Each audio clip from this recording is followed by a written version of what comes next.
ایک دفعہ کا ذکر ہے کہ ایک عورت ایک نوجوان کو دیکھتی، لیکن وہ بغیر اس کی طرف دیکھے سر جھکا کر اس کی گلی سے گزر جاتا۔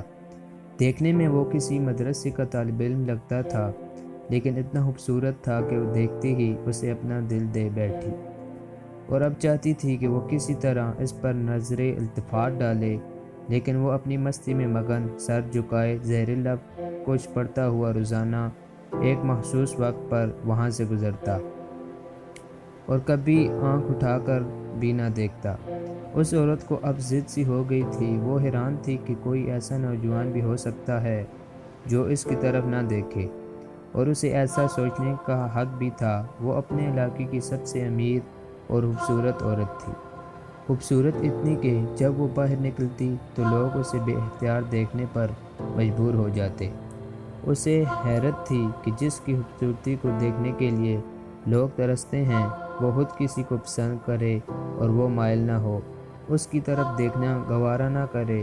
اپنی انا کی شکست اور خوبصورتی کی توہین پر وہ پاگل ہو گئی، اور کوئی ایسا منصوبہ سوچنے لگی جس سے وہ اس نوجوان کو حاصل کر سکے اور اس کا غرور توڑ سکے، جس میں پھنس کر وہ نوجوان اس کی بات مانے بنا رہ ہی نہیں سکتا تھا۔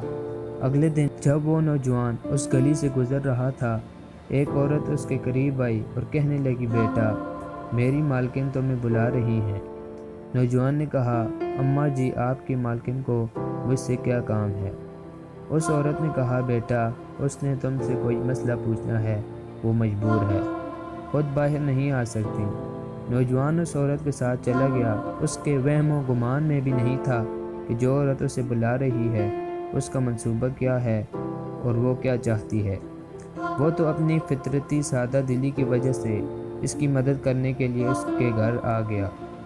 اس کے ذہن میں تھا کہ شاید کوئی بوڑھی عورت ہے جو اپنی کسی معذوری کی وجہ سے باہر آنے سے قاصر ہے۔ نوکرانی نے اسے ایک کمرے میں بٹھایا اور انتظار کرنے کا کہہ کر چلی گئی۔ تھوڑی دیر بعد کمرے میں وہی عورت داخل ہوئی۔ نوجوان نے بے اختیار اپنی نظر جھکا لی، کیونکہ اندر آنے والی عورت بہت خوبصورت تھی۔ نوجوان نے پوچھا، جی بی بی، آپ نے کون سا مسئلہ پوچھنا ہے؟ عورت کے چہرے پر ایک شیطانی مسکراہٹ آ گئی۔ اس نے اپنے دل کا حال کھول کر رکھ دیا اور کہا کہ میری سب سے بڑی خواہش ہے کہ میں ایک دفعہ تمہیں حاصل کر لوں۔ نوجوان یہ بات سن کر کانپ گیا اور کہنے لگا، اللہ کی بندی، اللہ سے ڈرو، کیونکہ گناہ کی طرف مائل ہو رہی ہو۔ اس نے عورت کو بہت سمجھایا، لیکن عورت پر تو شیطان سوار تھا۔ اس نے کہا کہ یا تو تم میری خواہش پوری کرو گے یا پھر میں شور مچاؤں گی کہ تم زبردستی میرے گھر میں داخل ہوئے اور میری عزت پر حملہ کیا۔ نوجوان یہ بات سن کر بہت پریشان ہوا۔ اس نے اپنی عزت کسی بھی طرح محفوظ نظر نہیں آ رہی تھی۔ اس کی بات مانتا تو گناہ گار ہوتا، نہ مانتا تو لوگوں کی نظر میں برا بنتا۔ وہ علاقہ جہاں لوگ اس کی شرافت کی مثالیں دیا کرتے تھے، وہاں پر اس قسم کا الزام لگ جائے یہ اسے گوارا نہیں تھا۔ وہ عجیب مصیبت میں پھنس گیا تھا۔ دل ہی دل میں وہ اپنے اللہ کی طرف متوجہ ہوا اور اللہ سے مدد چاہی تو اس کے ذہن میں ایک ترکیب آ گئی۔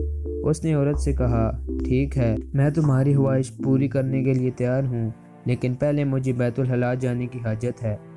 عورت نے اسے بیت الخلا کا بتا دیا۔ اس نوجوان نے اندر جا کر ڈھیر ساری غلاظت اپنے جسم پر مل لی اور باہر آ گیا۔ عورت اسے دیکھتے ہی چلا اٹھی، یہ تم نے کیا کیا ظالم؟ مجھ جیسی نفیس طبیعت والی کے سامنے اتنی گندی حالت میں آ گئے، دفع ہو جاؤ، نکل جاؤ میرے گھر سے۔ نوجوان فوراً اس کے گھر سے نکل گیا اور قریب ہی ایک نہر پر اپنے آپ کو اور اپنے کپڑوں کو اچھی طرح پاک کیا اور اللہ کا شکر ادا کرتا ہوا واپس مدرسے چلا گیا۔ نماز کے بعد جب وہ سبق میں بیٹھا تھا تو تھوڑی دیر بعد استاد نے کہا کہ آج تو بہت پیاری خوشبو آ رہی ہے، کس طالب علم نے خوشبو لگائی ہے؟ وہ نوجوان سمجھ گیا کہ اس کے جسم سے ابھی بھی بدبو گئی نہیں اور استاد جی طنز کر رہے ہیں۔ وہ اپنے آپ میں سمٹ گیا اور اس کی آنکھوں میں آنسو آ گئے۔ تھوڑی دیر بعد استاد جی نے پھر پوچھا کہ یہ خوشبو کس نے لگائی ہے، لیکن وہ خاموش رہا۔ آخرکار استاد نے سب کو ایک ایک کر کے بلایا اور خوشبو سونگھنے لگے۔ اس نوجوان کی باری آئی تو وہ بھی سر جھکا کر استاد کے سامنے کھڑا ہو گیا۔ استاد نے اس کے کپڑوں کو سونگھا تو وہ خوشبو اس کے کپڑوں سے آ رہی تھی۔ استاد نے کہا، تم بتا کیوں نہیں رہے تھے کہ یہ خوشبو تم نے لگائی ہے؟ نوجوان رو پڑا اور کہنے لگا، استاد جی اب اور شرمندہ نہ کریں، مجھے پتہ ہے کہ میرے کپڑوں سے بدبو آ رہی ہے، لیکن میں مجبور تھا۔ اور اس نے سارا واقعہ استاد کو سنایا۔